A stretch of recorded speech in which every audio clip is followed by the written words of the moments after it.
జై శ్రీరామ్. ఇవేంటియో తెలుసా మీకు?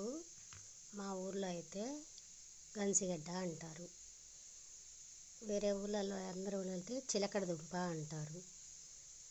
దీంతో మణుపులు ఎలా తయారు చేస్తారో చూపిస్తా. దీంతో ఏంటి మణుపులు చేసేది ఏంటి అని ఆలోచిస్తున్నారా? మా మమ్మీ చేస్తుంది, టేస్ట్ బాగుంటుంది. ఎలా చేయాలో మీకు చూపిస్తాను. జంతికలు, మణుపులు అన్నీ ఏదైనా ఒకటేనండి. ఒక్కొక్క ఊర్లో ఒక్కొక్కటి విధంగా. ఇవేంటంటే ఉడకబెట్టుకోవాలి. ఇవి ఉడకబెట్టుకొని తొక్కు తీసుకొని మెత్తగా నలుపుకోవాలి. మిక్సీకి వేసుకున్నా పర్లేదు. ఇలా వీటికి తొక్కు తీసేయాలి.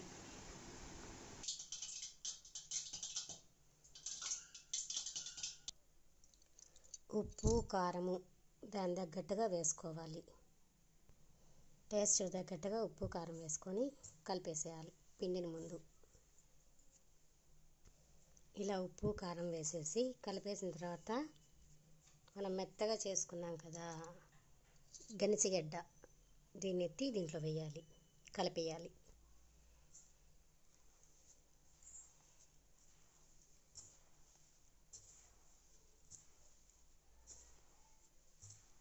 ఒక చుక్క నీళ్ళు కూడా వేసుకొని కలుపుకోవాలి.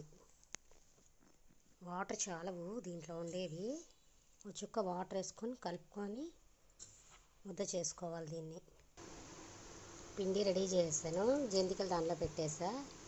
ఒత్తి ఇప్పుడు నూనెలో వేయాలి.